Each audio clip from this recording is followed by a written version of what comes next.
Akhirnya saya bilang sekali waktu itu dia sudah agak besar lah, sudah agak besar. Saya bilang, "Abang, Mama minta maaf sama Abang." Kenapa, Ma? Mama selama ini sejak punya adik, kamu kayaknya Mama kurang perhatian sama kamu. Tapi terima kasih kamu tidak bergaul sama orang yang tidak benar. Kamu tetap jadi anak yang benar, yang baik. Terima kasih banyak. Gitu kan. Oh iya Mbak, ya Mbak, tidak apa-apa Mbak. Gitu. Tapi ternyata itu jadi luka batin juga untuk dia. Dia diam tapi dia luka batin. Setelah dia menikah, dia cerita ke istrinya. Istrinya ngomong ke aku, dia bilang, dia ngomong katanya Mama itu sejak dia punya adik, Mama itu tidak perhatian sama dia. Saya bilang, iya Mama tahu, Mama sudah ngomong sama dia, Mama sudah minta maaf. Saya minta maaf beberapa kali di momen yang berbeda. Saya minta maaf, saya bilang, Mama gak bisa membagi perhatian yang ini. Kau tahu kan adikmu punya masalah ya. Jadi Mama mau tidak mau mesti lebih banyak perhatiannya ke adikmu.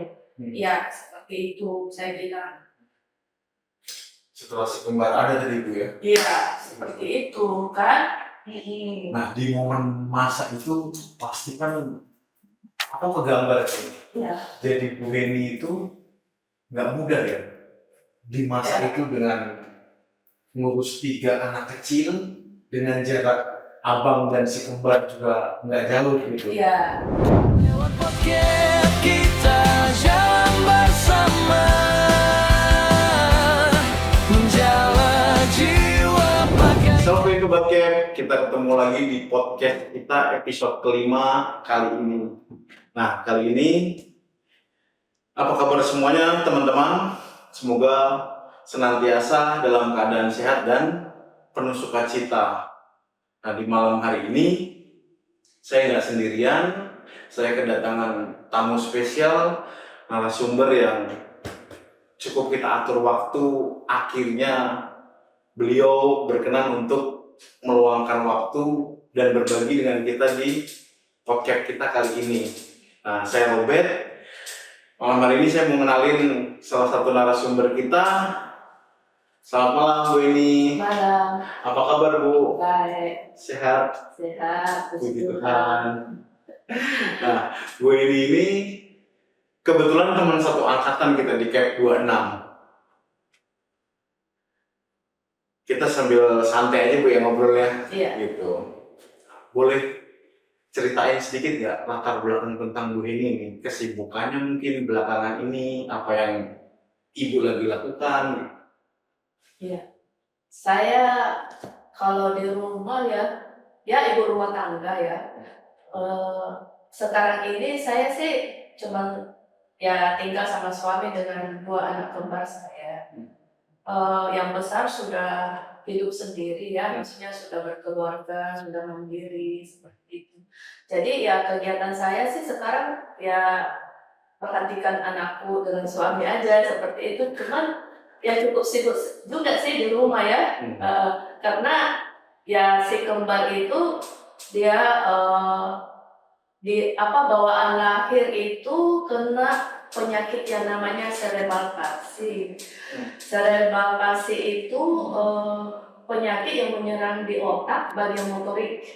Ya, jadi dia itu kalau berdiri dia tidak kuat gitu kakinya gitu. Terus lama-kelamaan kadang-kadang dia jadi bengkok tuh kaki, jadi nggak bisa stabil berdiri gitu kan. Nah ya jadinya kan sekarang ya pakai kursi roda dua-duanya. Kalau yang besar sih si anakku yang besar ya saya sudah nggak khawatir lah, dia sudah bisa mandiri, dia sudah kerja dengan bagus, punya keluarga yang bisa dia ayomi, bisa dia dia nafkahi sendiri gitu loh. Nggak ini lagi sama saya.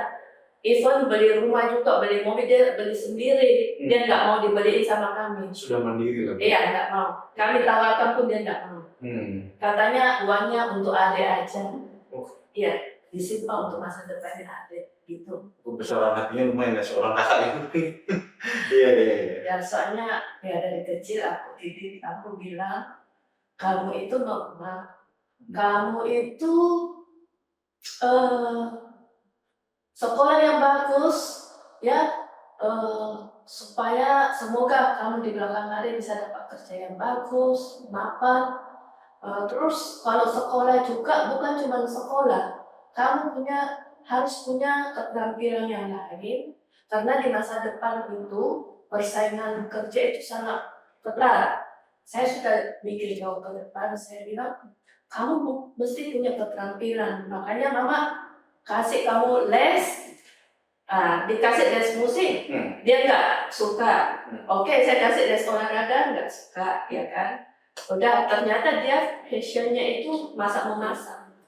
Ya, Jadi yang pertama berarti yang pertama. chef Bu. Enggak, jadi dia pengen jadi chef. Waktu itu mau kuliah jadi chef. Cita-citanya. Cita-citanya. Cuman aku tanya, kamu mau kuliah di mana? Dia bilang di Perancis yang Cordon Bleu yang nomor 1 itu. Aku bilang, kami nggak sanggup untuk itu. Mahal banget gitu kan. Jadi begini aja, kamu masuk teknik aja. Terus teknik apa mak? Saya enggak. Dia kan bingung ya, orang masih SMA mau masuk kuliah itu dia bingung misalnya. Jadi aku bilang, kamu kalau mau, kamu senang nggak pindah-pindahan kayak papa? Dia senang. Ya udah, kamu masuk peminyakan aja, saya arahkan begitu. Nanti kalau kamu sudah selesai, kamu punya uang, masih pengen masuk chef, udah masuk chef aja. Nah, ternyata waktu dia selesai kuliah, mau cari kerja di Amerika itu susah karena Trump. Nah, banyak yang terima dia, begitu dilihat paspornya bukan orang Amerika, langsung di cancel. Iya. Nah, terus akhirnya dia putus asa, dia pulang. Dia pulang Indonesia. Dia nomor 1. Sekolah di Amerika berarti? Iya. Dia pulang Indonesia, pas minyak lagi jatuh. Jadi dia susah cari kerja. Kemana-mana cari kerja gitu kan. Ya dana sih terima, cuman aku udah kasih dia masuk dana umum. Saya bilang jangan, nggak usah. Minyak itu nggak lama lah dia masuk ininya jatuhnya. Iya. Akhirnya Akan kembali normal lagi nanti. ya tapi dia berjuang dari bawah. Dari bawah, dari gaji cuma 3,5 juta. Tapi dia awalnya tidak mau. Saya bilang enggak, kamu mesti ambil. Yang penting kau kerja, ya kau kerja daripada enggak, ya. Dari situ kau belajar, orang tahu kau mampu, kau bisa dari sana kau naik, kau bisa pindah ke perusahaan yang mana. Dan kau punya channel, kau dengar oh di sana lagi terima karyawan. Kan kalau kau tidak masuk di bidang itu, kau nggak bisa dengar di mana ada penerimaan kan? Iya. Ya seperti itu, akhirnya begitu berjalan. Nah itu pun dia tantangannya ada juga, cuman ya sekarang saya mau cerita mengenai yang adiknya yang si kembar. Tantangannya itu seperti itu ya itu langsung berhubungan dengan saya tantangannya. Maksudnya langsung saya ini pegang di, walaupun yang besar juga ada tantangannya yang kadang-kadang bikin saya juga mau menangis dalam hati. Cuma saya tidak bisa menangis di depan dia, saya harus kuat. Saya bilang kamu harus tahan banting, kamu harus. Kok aku dijadikan kuli-kuli? Katanya enggak, kamu harus tahan banting kalau mau sukses. Dan sebelum dia dapat pekerjaan itu lowong, dia cari uang bikin pisang hijau. Kreatif ya Bu? Iya, jadi ya kebetulan mertua saya pintar bikin pisang hijau, jadi dia pernah minta di omanya diajarin, kayak gitu kan. Jadi itu jadi modal dia. Waktu dia nggak dapat kerja dia jualan. Nah ini yang mama maksud. Kalau sampai kamu di umpama nih, jelek-jeleknya kamu di PHK, kamu masih bisa makan dengan cari uang yang sampingan ini, seperti itu kan? Seperti itu. Terus waktu dia nganggur kan kami kan bilang, udah kami masih bisa ongkosin kau, enggak saya tak mau untuk usaha sendiri aja. Semandiri itu berarti Bu ya? Iya, seperti itulah anak saya. Nah, even si kembar juga saya didik seperti itu. Saya bilang kalau kamu enggak kuliah baik-baik, ya nanti kau jadi pengemis, mau nggak kamu jadi pengemis? Enggak katanya, ya. Walaupun kau tidak bisa jalan, saya bilang, tapi kau mesti bisa ini, saya bilang kan. Kamu tunjukkan bahwa kamu bisa, saya bilang. Nah, terus waktu itu kan si abangnya sudah pergi kuliah tuh. Nah, dia pikir, oh kalau saya nih masih sanggup nggak orang tuaku kasih saya juga mau pergi kuliah gitu kan. Sebenarnya waktu itu kami tuh nggak punya uang loh untuk kasih kuliah dia. Nggak punya uang.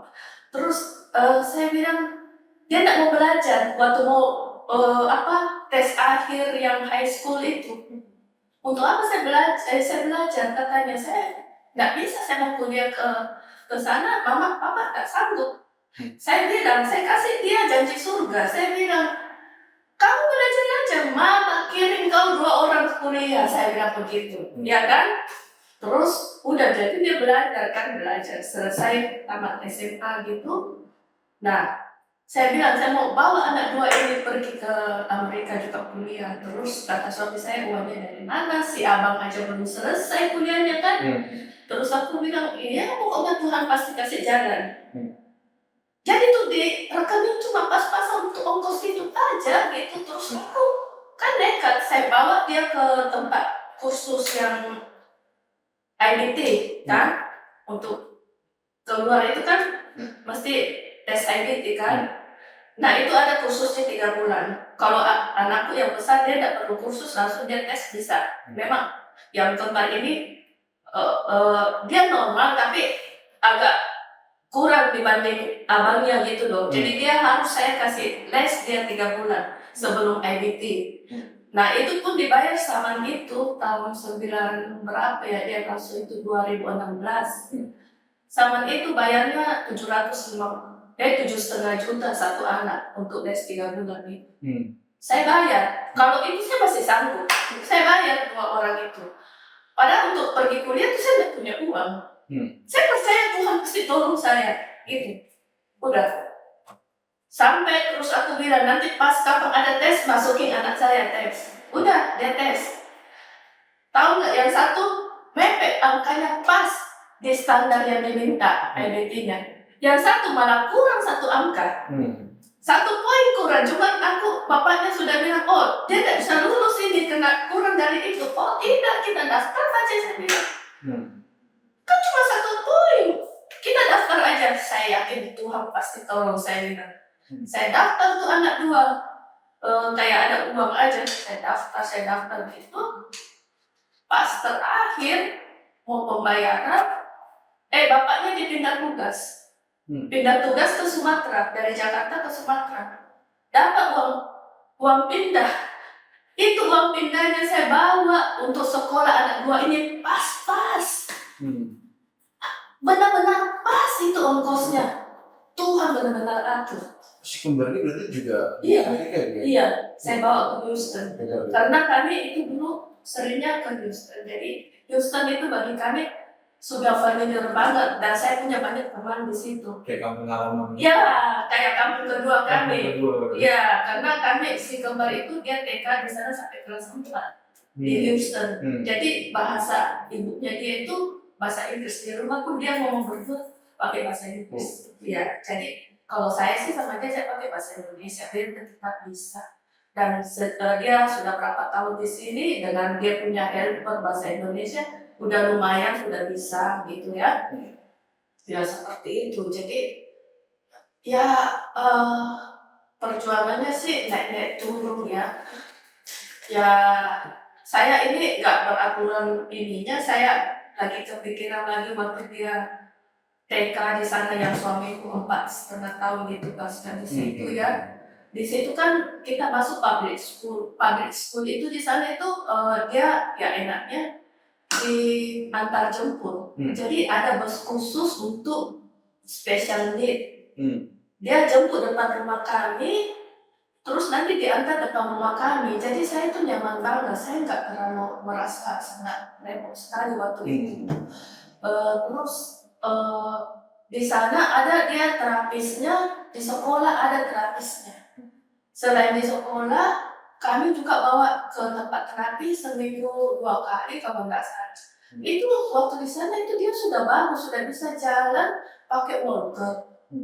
Keliling itu dia punya gedung besar sekali, bisa dia jalan. Nah, habis itu kami disuruh pulang disuruh pulang, saya bilang kalau saya pulang itu dia akan mundur lagi karena pengalaman yang dulu seperti itu. Ya sorry, saya bukan mau bilang apa orang Indonesia. Mereka nggak mau terlalu berusaha untuk apa ya? Memang kayaknya komersil aja, saya kerja, saya dibayar seperti itu. Tapi tidak memikirkan sampai Enggak benar. sedetail itu untuk Kalau bisa dia kerja sedikit tapi dibayar. Jadi sorry, aku waktu itu saya panggil orang ke rumah kan private ya, karena dia kan pulang sekolah sudah jam 3 jam 4 tuh kan capek kalau mau saya bawa terapi lagi, jadi saya panggil ke rumah. Janjinya kan 1 jam di terapi. Sejalan berjalannya waktu dikurangi 45 menit, 30 menit seperti ini. Terus aku bilang anak ini sudah bisa jalan pakai walker. Oh tidak Bu, dia mentahkan lagi dia tidak mau pakai walker. Dia cuma pijat-pijat kakinya kayak yang baru awal mau diterapi seperti itu. Saya bilang kalau kau tidak pakai walker nanti jadi kaku lagi kakinya. Tidak mau mereka, karena kalau dia bawa pakai walker itu berat bagi dia nahan. Padahal saya bawa alat bantunya yang dari sana. Saya bawa, saya bilang ini ada ikatannya supaya kau nggak berat. Tahu nggak yang di sana terapi dia itu anak orangnya cuma sebesar saya loh, bisa dia terapi itu anak gitu loh kan. Ada alatnya kan, harus coba pakai ikat pinggang begitu dipegang ikat pinggang. Ya seperti itu aja saya bilang. Saya ajarin orang terapinya, tapi dia tidak mau gitu loh kan. Nah, udah jadinya anak saya memang mundur. Dan saya tuh sampai bawa alat terapinya yang bisa dikasih begini terus bisa dikasih berdiri kayak begitu. Terus saya bilang, Pak tolong dipakai ininya. Oh iya, bentar aja. Kadang-kadang sudah saya tidak pakai. Dia tidak pakai gitu loh kan. Ya sorry, saya mau bilang malas ya. Saya orang kalau bicara terbuka sorry. Apa adanya ya. Iya. Nah ini menarik nih teman-teman sobat care. Aku mungkin mau sedikit mundur ke belakang gitu. Tadi kita udah dengar cerita Bu Heni dengan 3 orang putra, yang satu normal tapi yang 2 kembar ini ada kebutuhan khusus.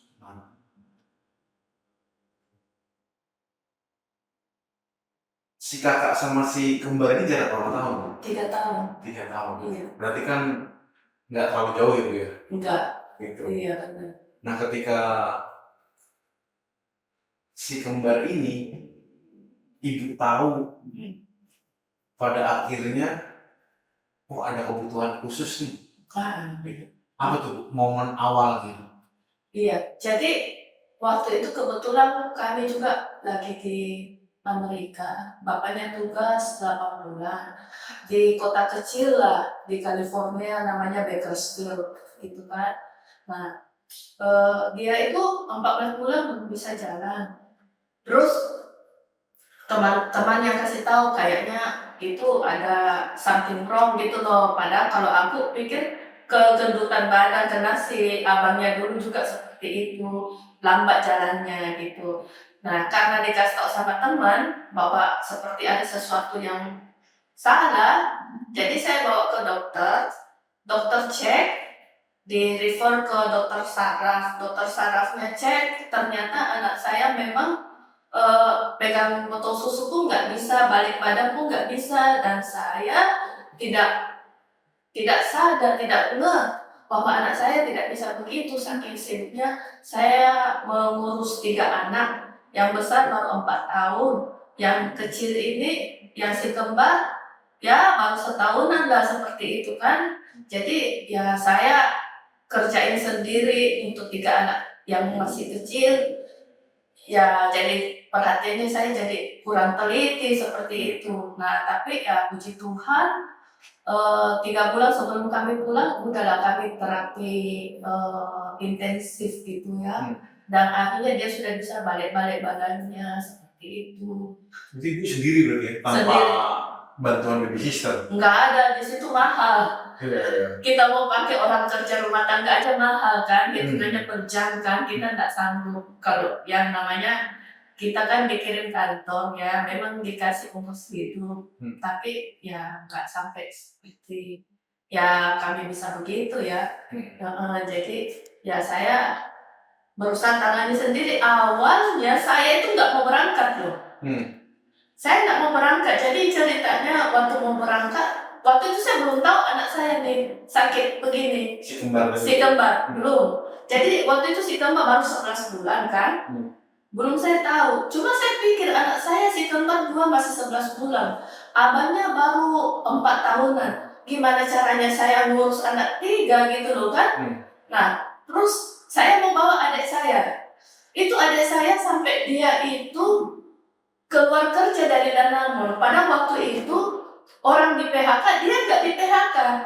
Karena dia mau ikut saya ke Amerika, dia Rela untuk keluar. Maksud saya juga merasa bersalah ya. Oh cepat sekali dia mesti keluar. Harusnya sebenarnya nggak kepikiran.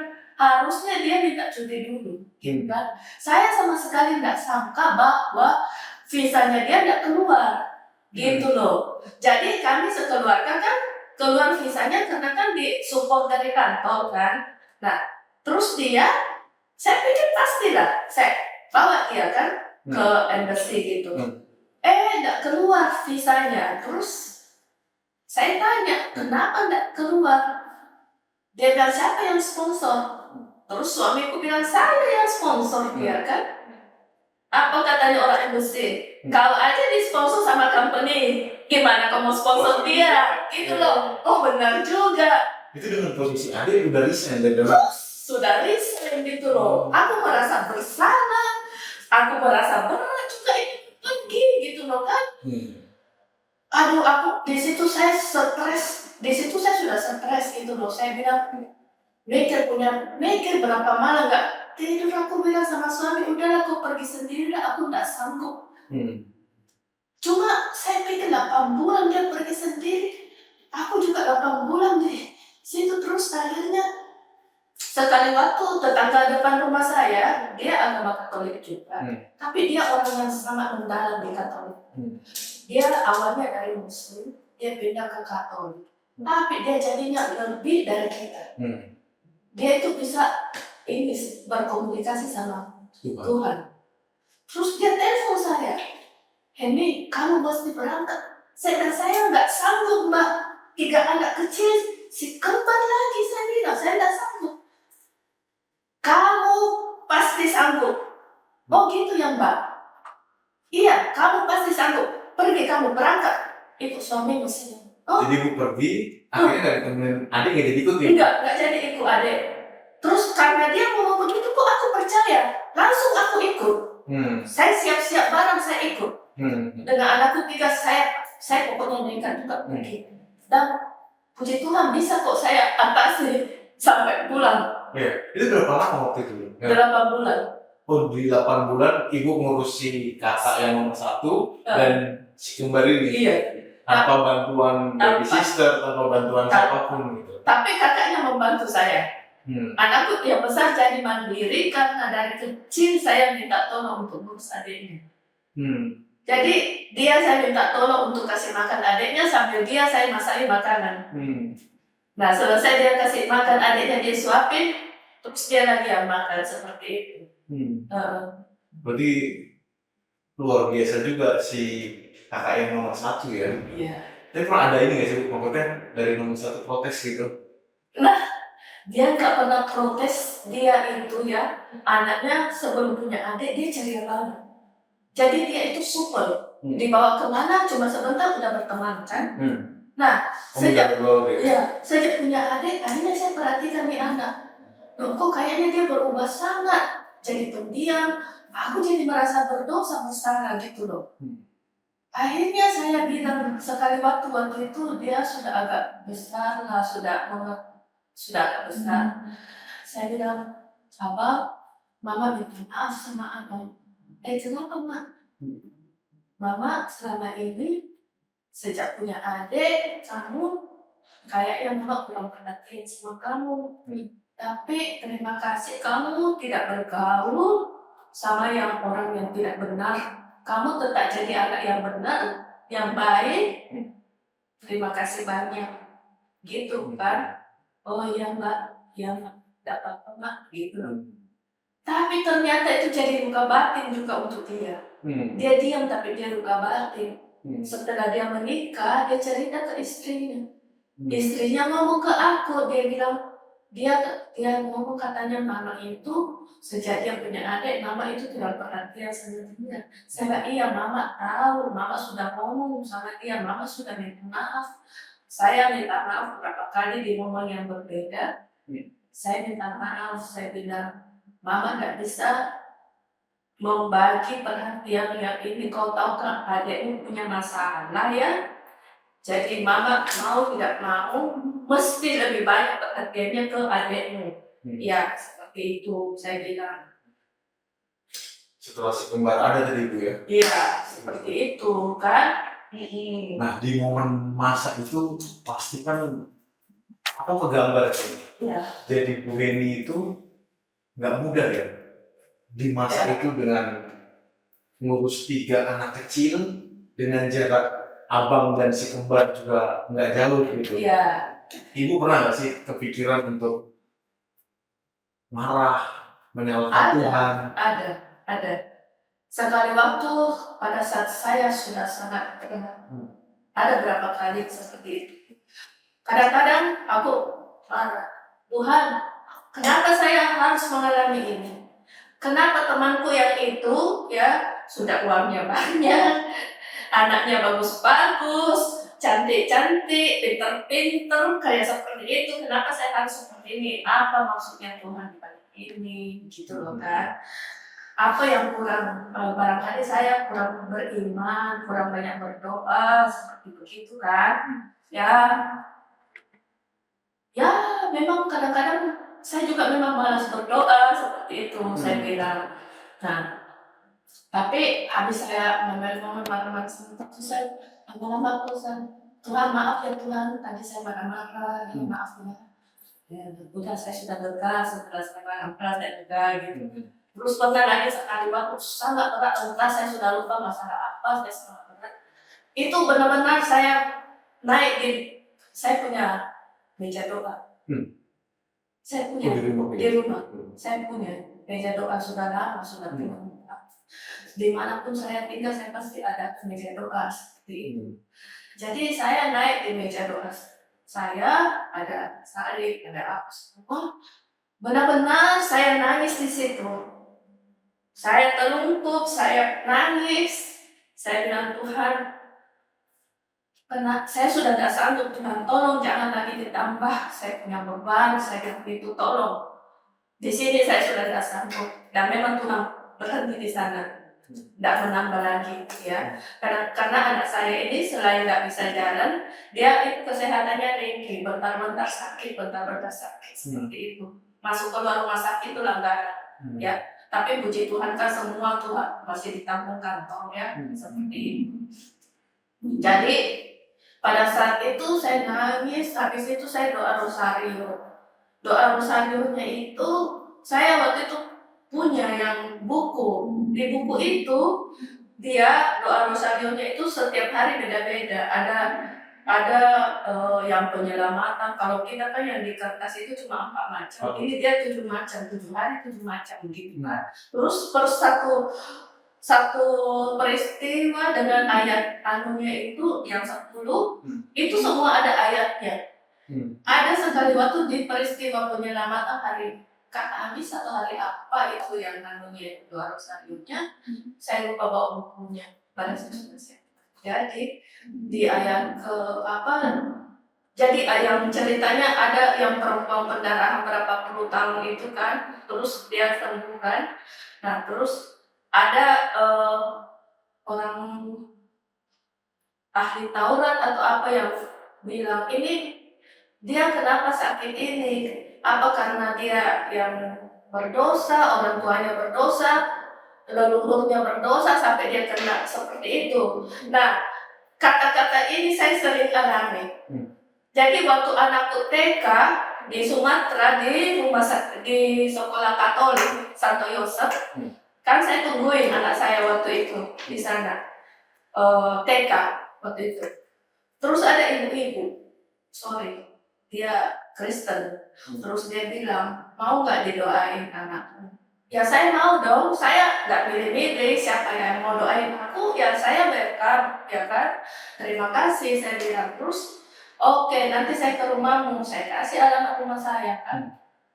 Terus akhirnya dia ngomong gini, oh iya, ini katanya biasa kena begini sakit itu karena dosa leluhur. Nah, saya tidak terima. Dia bilang karena dosa leluhur, saya tidak terima. Sebelum itu pun aku belum lihat ini ayat kan, tapi saya tidak pernah terima. Kalau dia bilang itu karena dosa leluhur, anak saya seperti ini, tidak. Bagi saya, ini salib saya. Seperti itu. Saya tidak terima kalau dia bilang dosa leluhur, saya tidak terima. Akhirnya saya cari alasan, saya tidak, oh sorry mbak, saya lagi sibuk, saya tidak bisa terima mbak datang ke rumah saya. Saya skip dengan begitu, saya tidak mau dia datang ke rumah saya untuk doain anak saya. Karena dia ngomong seperti itu, saya tidak terima. Nah, kembali ke yang tadi, yang saya lagi berdoa itu, saya dapat ayatnya, saya lagi putus asa, benar-benar sangat jatuh saya. Terus saya dapat ayat itu, oh Tuhan tunjukkan saya. Di balik ini berarti, dia bilang di situ, ini untuk kemuliaan Allah. Saya bilang, apa maksudnya kemuliaan Allah? Terus lama-lama beriring waktu, saya berpikir, oh berarti saya kalau menjalani ini cobaan dengan tabah, dengan biasa aja, dengan bersuka cita, itu berarti orang melihat dari saya itu kemuliaan Allah gitu loh. Jadi saya mesti seperti itu. Di situ saya mulai membina diri saya untuk bisa kuat, jangan terlalu Berlaku di situ. ya seperti itu. Saya bangkit dan begitu saya bangkit, saya langsung apalagi yang harus saya bikin untuk anak saya gitu loh. Ya seperti itu. Itu prosesnya berapa lama Bu? Ketika Bu Heni dengan adanya kembar, dengan yang Ibu alami gitu, sampai Ibu benar-benar menerima dan tahu bahwa oh ini ada maksud Tuhan untuk hidup saya melalui si kembar. Ya itu cukup berapa tahun ya, awal sekali saya tahu dia punya penyakit itu. Saya kan tidak mengerti penyakit apa, karena kalau dia lihat normal, cuma tidak bisa jalan kan. Akhirnya setelah dikasih tahu sama dokter nama penyakitnya, cerebral palsy, suami saya pas sampai di rumah dia cari di internet, di komputer. Oh setebal ini dia cetak keluar, sama dulu. Dia cetak terus dia pelajari. Dan saya juga dia kasih tahu gini. Akhirnya kadang-kadang kami ke dokter lebih tahu kami daripada dokternya. Karena Ibu nyari lebih banyak. Jadi dokter biasa begini, saya bilang enggak dok, ini anak saya seperti begini gitu loh, ya kan? Kita sebagai orang tua harus lebih mendalami karena itu penyakit ya penyakit, tapi masing-masing orang beda-beda. Kenanya, even dia kembar beda loh. Anunya dia, yang ini begini, yang itu dia begitu. Nggak persis sama, padahal penyakitnya sama. Nah, itu yang saya buktikan juga waktu saya bawa ke YPAC. Saya banyak ketemu di YPAC orang yang katanya sama penyakitnya. Nah YPAC ini apa nih? Mungkin kita bisa bagi ke teman-teman yang nonton obrolan kita malam hari ini. YPAC itu Yayasan Penderita Anak Cacat di Lekir, Jakarta Selatan. Nah, jadi benar-benar di situ benar-benar kita melihat anak-anak yang sangat sangat kasihan gitu loh. Jauh lebih parah dari anak saya. Kondisinya ada saya betul-betul yang saya tersentuh. Ada anak perempuan, ya, sudah besar dia. Yang bawa cuma susternya, kok orang tuanya enggak bawa anak perempuan dong. Udah besar dong, dibawa ke YPAC gitu. Terus bagi saya, dia tuh seperti jadikan jadi candaan apa? Iya, bahan lelucon. Aku bilang, aduh, kok begini ya? Aku nggak seret dengan ini. Orang pelatihnya juga kok seperti itu karena tidak ada orang tuanya. Makanya saya pasti itu. Saya nggak pernah, kalau saya sakit anak saya nggak terapi. Saya nggak pernah mau lepas anakku. Nggak, saya pasti itu. Ibu selalu nampingi kan? Iya, seperti itu. Ibu nggak biarin untuk orang lain yang antar dia. Enggak. karena saya orangnya sangat khawatir. Saya bilang kalau saya coba percayakan ke orang, kalau anak saya jatuh atau apa, ya dia memang anak saya bisa ngomong sih, tapi kalau sudah terjadi, Mau gimana? mau bagaimana kan? Yang menyesal bagaimana anakku sudah begini, saya tidak mau dia lebih parah dari itu. Dan yang terjadi kadang-kadang saya lihat orang yang sama dia itu sampai leher pun tidak bisa disandal, kursi rodanya itu yang ada lehernya begini kan, seperti itu. Nah, saya puji Tuhan, walaupun anakku dua seperti ini, tapi dia bagus daripada satu anakku lebih parah, ada yang tidak bisa bicara juga, terus lehernya begini, apa perempuan, saya kasih rasa sedih ya, saya beruntung anakku laki-laki ya, saya bilangnya, terus ya baguslah kondisinya. Jadi kadang-kadang orang bilang, oh kasihan, oh sorry, saya tidak kasihan, saya bilang, sorry, saya tidak kasihan. Saya bersyukur anak saya ini masih bisa dia sekolah, masih bisa dia apa, walaupun saya tunjuk dia kuliah. Ya, jadi saya jadi lompat ke dia kuliah ya. Saya akhirnya kan bawa dia kuliah itu cuma saya dengan dua anak ini. Saya nekat. Nah ini ngomong-ngomong sobat Cap, maaf aku potong nih. Iya. Jadi si kembar ini juga kuliahnya di Amerika ya dia? Iya, di Houston. Di Houston. Iya. Luar biasa ya, menarik. Nah mungkin bisa dilanjut ke ini. Jadi saya nekat bawa dia ke sana kan. Terus semua kenalan saya adalah teman punya mama sudah nganggap anak saya, dia bilang ini kamu itu gimana sih? Kamu bisa ya? Bisa, saya yakin. Saya bersandar sama Tuhan, saya bilang, bagaimana kau ngangkat itu anakmu? Saya memang tidak kuat ngangkat anak saya, tapi saya yakin saya bisa. Saya berangkat, pokoknya saya berangkat, saya bilang, saya gitu kan. Dia sampai bilang, kau tinggalkan suamimu berapa tahun, kalau diambil sama orang lain gimana? Saya bilang, ya terserah. Yang penting ya masa depannya anak saya. Ya, saya bilang, ya mau masalah suamiku, saya pilih anakku, saya bilang, saya pilih anak saya. Saya yakin suamiku juga tidak akan tega sama anaknya. Ya, saya bilang, udah, saya pergi. Sampai di sana kan diantar suami nih pas itu. Terus saya bilang sama suami, kita harus cari alat bantu. Kalau alat bantu untuk BAB, udah saya sudah tahu kan. Nah, tapi itu di apartemennya di sana, jadi saya itu ngambil apartemen yang pas di samping sekolah, supaya saya nggak usah pakai mobil kan, jalan kaki aja kami. Nah, terus dia bilang, itu dia pakai bathtub. Gimana caranya saya ngangkat dia ke bathtub, ya kan? Terus kita bilang sama orang apartemen, bisa nggak bathtubmu kau lepas, jadi shower aja kan?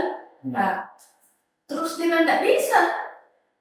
Ya kita bayar, maksudnya kau buka aja, kau taruh di gudang, nanti kalau saya sudah selesai kontrak ini, kau balikin, saya bayar uang anunya, uang tukang kerjanya kan? Oh enggak, katanya hitungannya tahu nggak mahal banget, $50,000. Saya nggak sanggup lah, saya bilang. $50,000 masa cuma untuk begitu kan? Saya bilang, mengada-ngada, ya udahlah kita jangan harap seperti itu. Kita cari alat bantu. Udah malam-malam, saya tidak bisa tidur, ayo kita cari lah di mana ke, akhirnya dapat di Amazon. Alat bantunya, Tuhan itu benar-benar lah, Tuhan itu bantu. Jadi itu alat bantunya, dia itu slide. Ini di sini batap, dia masuk setengah di luarnya. Terus anak saya kan dia bisa geser dari kursi roda. Nah, dari kursinya itu dia geser aja ke sini. Begitu dia sudah duduk di sini, saya ceklek bawahnya, slide dia ke dalam bathtub, gitu. Terus ke anunya sama yang kayak karet begitu kan, udah bisa saya kasih mandi dia tanpa saya ngangkat, gitu kan? Ya pokoknya sudah tersolve itu problemnya. Nah terus waktu mau mulai kuliah nih, aku mulai berpikir mata kuliah dasar sama-sama nih jam 8 pagi, gimana caranya saya bawa ini ke tempat kuliah, 2 orang didorong kursinya kan? Ini si Kembar 2 kuliah di Amerika jurusan apa? Yang satu ambil computer science, yang satu ambil accounting. Ya, cuma kan untuk 2 tahun pertama itu mata kuliahnya sama, dasar, basic. Umpamanya apa ya, seperti matematika dasar. Antar Iya. Ya kayak begitu, matematika dasar sama accounting juga, even yang computer saya dapat juga accounting dasar, dapat juga. Terus umpama psikologi, history, kayak seperti itu loh.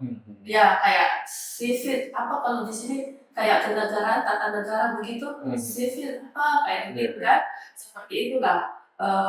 Pokoknya art lah, apa kayak gitu-gitu lah semua kan. Nah, terus sama kan, tadi saya bilang sama suami kayaknya harus dibeliin satu yang listrik, maksudnya yang motor kan, supaya saya dorong satu, yang satu jalan sendiri. Nah, kalau kami mau beli 2, uangnya tidak cukup. Ya karena pindahan itu berat juga, kita mesti ngisi perabot. Ya itu cerita ngisi perabot juga itu benar-benar Tuhan itu tolong. Jadi kami ke tempat yang second, barang-barang second, namanya second blessing. Ya. Kenapa hari itu saya pas pergi itu hari Kamis, dia tulis di depan diskon berapa banyak, 40% atau berapa tuh. Ya Allah, kita beli satu apartemen cuma $750 gitu loh, sudah bagus gitu loh kan. Saya bilang, puji Tuhan kok bisa ya pas kita datang hari ini dia diskon hari ini gitu loh. Sampai segininya, sampai hal yang kecil Tuhan teliti banget, detail banget menolong kita gitu loh kan. Akhirnya udah diputuskan beli satu kursi roda listrik. Siapa yang mau dikasih? Ku bilang adiknya aja. Kayaknya adiknya lebih berani dan lincah kan. Udah kasih adiknya. Baru adiknya lebih berat. Kalau saya dorong kan lebih berat. Lebih baik dia pakai yang listrik, yang mesin. Yang satu yang saya dorong. Itu pun saya dorong 1 semester, ini pun sakit. Belakang. Ya. Kan gini terus ya. Ini sakit sempat lama, baru dia sakit. Nah, setelah 1 semester baru kita beli lagi 1 kursi roda. Ya dengan pertimbangan uang cutinya suami apa kita kumpul, belilah 1 kursi roda. Seperti itu, ya. Soalnya ya waktu itu yang pahit-pahitnya ya, anak saya yang besar masih kuliah semester terakhir, tahun terakhir, tahun keempat ya. Terus adiknya masuk. Berarti semua sama di Amerika ya waktu kuliah ini? Iya. Nah, si abang masih tahun terakhir. Ini masuk 2. Saya pun ikut di situ. Gimana tuh ongkosnya? Tapi Tuhan Maha Besar. Tuhan yang menemukan semuanya. Iya. Nah, itu juga ceritanya awal yang besar itu juga waktu awalnya kan nggak dikirim juga sama bapaknya kan, katanya uang nggak ada, cuma 2 tahun. Saya bilang, oke, untuk 2 tahun kirim 2 tahun, nanti setelah itu kita lihat. Dia bilang nggak bisa. Saya kan cuma pegawai, ya. Uang tidak jatuh dari langit. Saya bilang, oh, kau nggak punya iman, ya. Saya yakin pasti Tuhan kasih jalan. Kan ada yang dibilang naik pangkat, ada yang dibilang kalau kau kerja bagus kau dikasih bonus, ya kan? Udah jalanin aja. Kalau udah kita jual rumah, saya bilang. Yang terjadi anak saya selesai kuliah, rumah masih ada, tidak dijual, seperti itu. Puji Tuhan ya gue. Ya, puji Tuhan. Kalau mau dibilang benar-benar Tuhan menolong. Nah, ada satu masa waktu saya di Houston, si yang kecil ini, pulang kuliah jam 8 malam, dua-duanya. Waktu itu sudah dua-dua pakai listrik, kursi listrik. Saya lupa saking sibuknya nggak ku charge tuh, sampai itu sudah mau mati, itu sudah kedip itu anunya. Saya berdoa, Tuhan tolong supaya sampai di apartemen gitu kan. Nah, sampai di pintu apartemen udah berhenti benar. Terus yang satu sudah jalan sendiri, yang si kakaknya jalan sendiri masuk. Ini yang kecil, ini yang tidak bisa saya dorong. Ada perempuan kurus. Dia itu jogging malam-malam kan. Terus dia bilang, kamu butuh bantuan? Saya bilang, no, it's okay. Saya bilang, bisa kok saya. are you sure? Iya, saya bilang kan. Tapi dia nggak percaya, dia terus aku dorong gitu kan, berat ya, kursinya besar gitu kan, nggak kayak yang di sini, nggak besar. Aku dorong, terus dia bilang, oh you need help, dia bilang begitu. Nah, terus dia datang ke aku, kita bikin berdua, katanya kita dorong. Nah, sudah saya dorong berdua, kan berliku-liku juga, yang satu sudah duluan di sana. Apa yang terjadi yang satu? Jatuh dia sama kursi rodanya, saking dia balap, kan dingin ya, dia mau cepat sampai kan di kamar, dia balap, dia nggak lihat, terus kan gelap ya, itu trotoar, dia jatuh begitu. Begitu saya lihat dari yang ini kita dorong, yang di situ jatuh, saya bilang oh my god, saya bilang. Terus ada orang yang di atas itu, di lantai 2, dia bilang tadi saya sudah turun bantuin tapi saya tidak bisa ngangkat, dia bilang begitu. Terus saya bilang, bisa nggak kau turun lagi bantuin, kita tigain yuk, saya bilang. Oh dia turun, kita tigain ngangkat, udah beres kan yang satu. Nah terus ini orang dia lihat, oh oke, nomor apartemennya ini gitu kan. Nah, tahu nggak apa yang terjadi besok pagi? Ting-tong, saya buka, oh yang kemarin nolongi malam-malam. Dia bawain aku 2 kantong, 2 bag. Ini saya bawain katanya lampu untuk kursi rodanya anakmu, lampu sepeda. Kamu, saya rasa kamu butuh lampu, dia bilang. Oh, saya bilang, wah terima kasih banyak, God bless you, saya bilang. Terus aku tanya, apartemenmu nomor berapa? Dia nggak mau ngomong. Orang yang benar-benar tulus, nggak mau dibalas. Padahal aku sudah lihat, aku mau bikinin dia kue. Aku nggak bisa bayar dia kan. Dia kan lebih banyak duitnya dari saya. Saya gitu caranya kalau orang baik sama saya di sana. Di situ kalau orang nggak bisa kita kasih uang ya. Saya bikinin kue, saya bikinin apa. Seperti itu saya balas. Walaupun saya sangat sibuk, saya pasti bikin. Saya sempatkan seperti itu. Ya. Terus luar biasa juga ceritanya, panjang dan memberikan kita banyak hal baru pada malam hari ini ya Sobat Cap. Nah, ada nggak sih Bu momen ini dalam perjalanan membesarkan si kembar ini? iya. Titik terendah atau mau menyerah? Itu malah teman saya, teman dekat. Jadi dia yang selalu nolongin saya kalau saya mau kemana-mana, apa seperti itu. Dia yang suka menjatuhkan semangat saya. Jadi dia bilang, ini kamu itu di sini terlalu terlalu crowded katanya apa gitu. Kamu pulang aja lah katanya, dia bilang gitu kan. Terus aku bilang, enggak Mbak, aku tidak mau pulang. Enggak, kamu tidak sanggup. Enggak, saya sanggup Mbak, saya bilang. Enggak, saya tidak mau pulang Mbak, saya bilang. Terus asal dia ketemu, enggak, saya bilang kamu itu terlalu ini. Enggak Mbak, saya bilang. Saya masih sanggup, sejauh saya tidak sakit, saya bilang. Nah, terus puji Tuhan, anak saya kan waktu di Indonesia sering sakit, masuk ke luar rumah sakit, Saya itu sampai bawa ke sana, saya bantu Tuhan. Saya serahkan ke dalam tangan, saya bilang ya anak. Apa yang terjadi anakku di situ nggak pernah sakit. Soalnya kalau dia masuk rumah sakit, aku gimana caranya bawa dia ke rumah sakit? Walaupun ada insurance student. Aku gimana caranya bawa dia ke rumah sakit kan? Enggak. Pernah lah dia sakit umpama demam.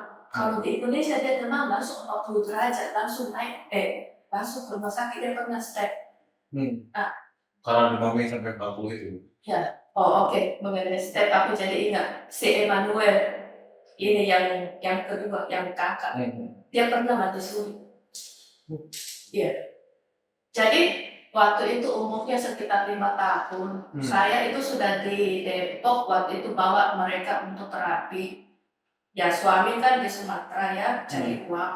Nah terus kalau kami libur kan kami pulang. Nah terus waktu itu si yang kecil itu batuk pilek, demam. Jadi itu yang saya jagain, yang satu enggak. Nah terus ini sudah mau sembuh tapi belum sembuh, masih saya jagain yang kecil. Ternyata yang satu itu sakit, tapi dia untung masih bisa berteriak, Mak! Saya langsung lari, saya angkat dia, saya gendong, itu demam, tapi dia itu keluar listriknya gitu, sampai ke saya listriknya gitu loh. Terus dia kayak apa itu kejang step. Aku bingung, aku tidak pernah punya pengalaman anak step, tidak kepikiran. Terus suami masih di lapangan, di field itu filmnya 2 jam. Terus dulu itu belum ada HP kan. Terus aku bilang nggak ada pembantu kan, karena kami cuma pulang liburan gitu. Terus akhirnya saya bawa lari, saya mau buka pintu aja nggak bisa, kunci gitu. Terus berapa lama terus aku bawa lari, pas di belakang rumah saya itu terbentuk saya teman dekat ya, istri dokter. Jadi dia langsung telepon suaminya, untung masih di rumah sakit. Dia bilang, ini saya mau bawa ke rumah sakit, kau tungguin ya gitu kan. Jadi dia bawa kami ke rumah sakit gitu. Sampai sudah sisa belokan begitu di sini, berhenti napasnya. Saya, berhenti napasnya. Oh dia kalau dia balak gitu, biar aku speeding katanya. Dia bilang kan. Si Dia gimana? kan 5 tahun. Sampai di rumah sakit langsung sudah dibuka semua itu emergency, sudah diangkat langsung masuk itu. Langsung itu suaminya yang nolongin gitu kan. Saya nangis begitu, tolong saya bilang begitu. Terus oh iya sabar saya berusaha gitu berdoa sampai nangis. Terus sudah itu sadar sampai stabil, dikasih masuk ke kamar gitu kan. Nah terus begitu dia sadar, dia bilang, Mbak, tadi itu saya sudah dibawa pergi sama Tuhan Yesus. Saya bilang, bagaimana mukanya Tuhan Yesus? Itu loh yang panjang rambutnya, pakai baju putih. Ini cerita nih si Mama. Iya, dia begitu sadar, dia bilang tadi Tuhan Yesus sudah bawa saya pergi. Terus saya tanya, gimana mukanya Tuhan Yesus? Rambutnya panjang, pakai baju putih. Oh, kalau begitu terus kenapa kau kembali kalau sudah Tuhan Yesus yang bawa? Kan bagus. Terus dia bilang, kan Mama nangis. Saya kasihan sama Mama, jadi saya bilang sama Tuhan Yesus, saya mau kembali sama Mama. Saya kasihan Mama nangis. Jadi Tuhan Yesus kasih kembali. Sejak itu saya care sekali sama dia. Kalau dia sakit, saya nggak tidur. Dia 5 hari, saya bisa 5 hari ini. Tidak tidur. Nanti kalau dia sembuh baru saya tidur seminggu. Kan saya takut pada saat dia tidur enak, di situ lah naik demamnya. Seperti itu. Luar biasa Sobat Kep ya, cerita dari Bu Heni. Aku aja sampai merinding. Yang aku dengar dan aku bisa tangkap dari cerita Bu Heni tadi, bagaimana ketegaran hati seorang ibu yang membesarkan anak dengan kondisi yang juga tidak mudah, tapi mencoba tetap berserah kepada Tuhan dan ikut jalannya Tuhan sampai akhirnya semuanya terlewati dengan baik gitu ya. Iya, puji Tuhan. Nah Sobat Kep, kita kan tadi udah ngobrol banyak, dengar cerita Bu Heni cukup panjang, cukup merasakan bagaimana kebesaran kuasa Tuhan dalam kehidupan Bu Heni. Sekarang kita masuk dan pengen ngobrol nih ke selanjutnya nih Bu Heni. Nah kita ini kan teman satu angkatan pembelajaran di Kep 26. Ya. Mungkin Bu Heni bisa sedikit cerita apa yang melatar belakangi Ibu akhirnya tertarik atau ingin ikut Kep? Jadi awalnya itu kan saya selalu lihat ada yang di depan gereja itu spanduknya ya. Terus ada orang di depan gereja bagi-bagi brosur kan. Nah saya itu awalnya lihat yang kayak orang bagi brosur tuh, saya tuh menghindar saya nggak mau kan, saya nggak mau. Soalnya aku pikir waduh ini terikat kan, berapa lama. Waktu itu pikiran saya 2 tahun, karena saya pernah dengar teman saya itu kayak belajar Alkitab begitu 2 tahun ya. Terus aku mana sanggup aku 2 tahun seperti itu kan. Jadi aku menghindar. Terus nanti kapan lagi berikutnya aku menghindar lagi. Nah yang ketiga kali kok malah aku yang datangin teman saya Caroline kan. Aku bilang, hey Caroline, apa kabar gitu kan? Aku nggak tahu bahwa dia itu petugas camp yang membagikan itu loh. Terus dia bilang, Bu Hendy, ikut camp yuk. Saya bilang, "Hah? Aku itu kayaknya nggak bisa deh, aku sering pergi-pergi," aku bilang gitu kan. Terus udah dia bilang, "Nggak apa-apa, kayaknya aku mau berangkat kemana gitu nanti ini." "Oh nggak apa-apa, pas ada aja baru ikut gitu loh, baru masuk gitu kan." "Oh, terus berapa lama?" 6 bulan. "Oh 6 bulan, oke kalau 6 bulan is oke. Hari apa?" "Hari Selasa, jam 7.30 ya." "Ya, oke lah nggak apa-apa." Jadi aku daftar waktu itu. Terus pikirku ya udahlah, aku ikut aja lah, nanti lihat gimana gitu kan. Terus ya terus terang kan daftarnya juga nggak mahal ya, nggak mahal. Aku bilang seandainya nih aku nggak ikut juga is okay gitu loh kan. Terus akhirnya aku ikut. Ada rasa penasaran seperti itu awalnya. Jadi saya ikut pembukaan, lumayan bagus ya gitu kan. Aku jadi mau ikut lagi gitu kan, datang lagi datang. Seperti ada panggilan ya, seperti itu.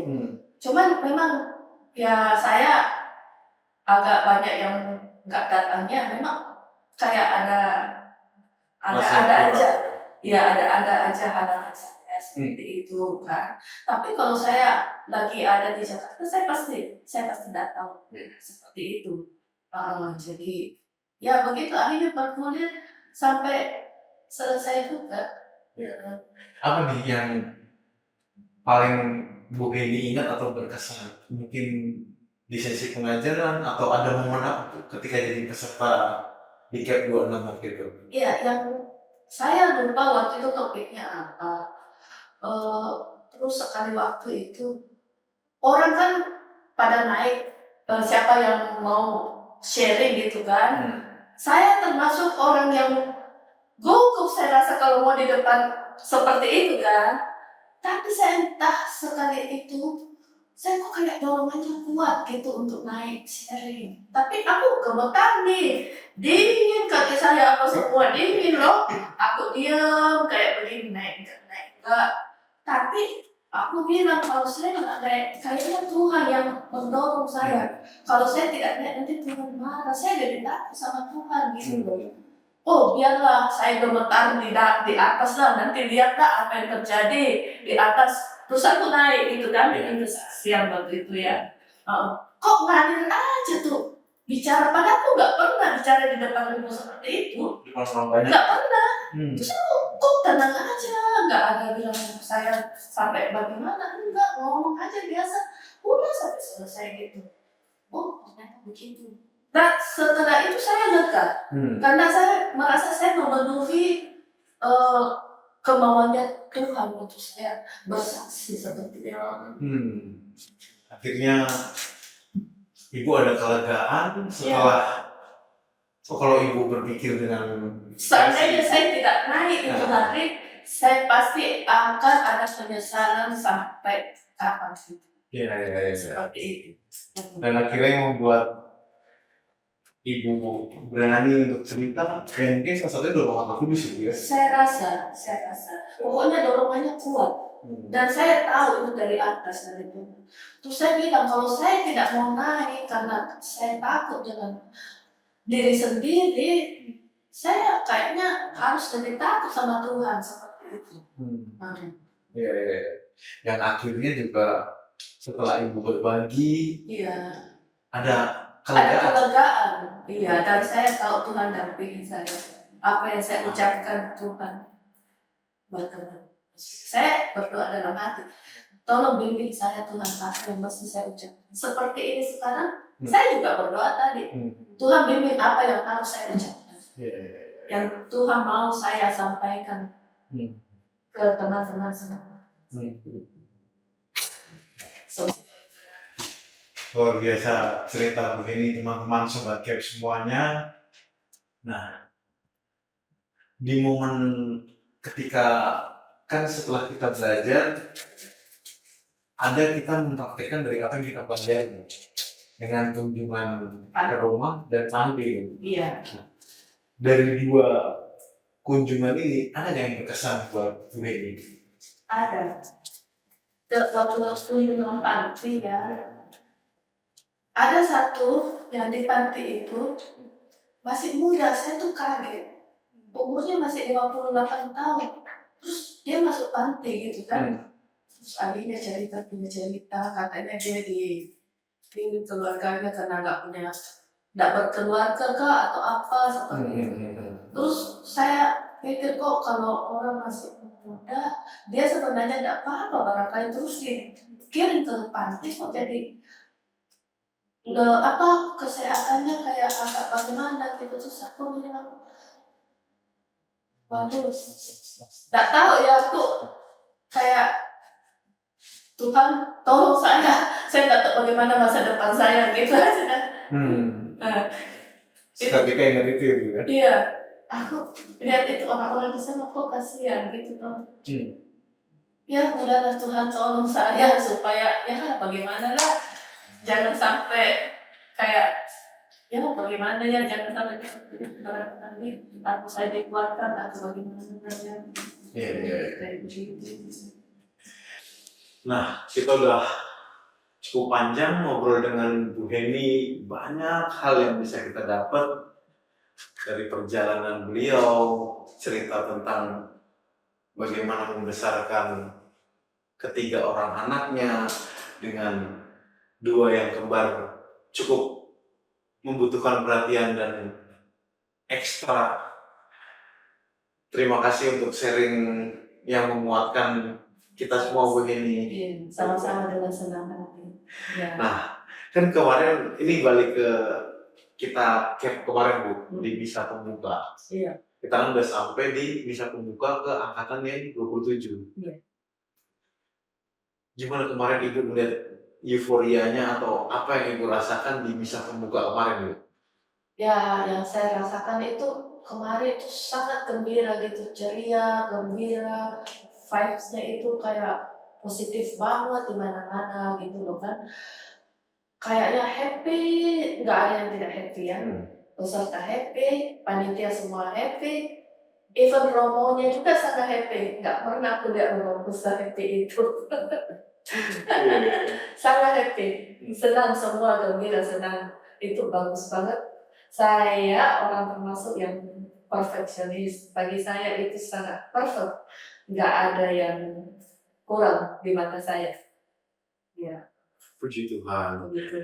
Berarti semua bisa terselenggara dengan baik karena tuntunan Roh Kudus yang menuntun dan membuat acara itu menjadi Iya, bisa memberkati banyak teman-teman yang hadir kan gitu Bu. betul.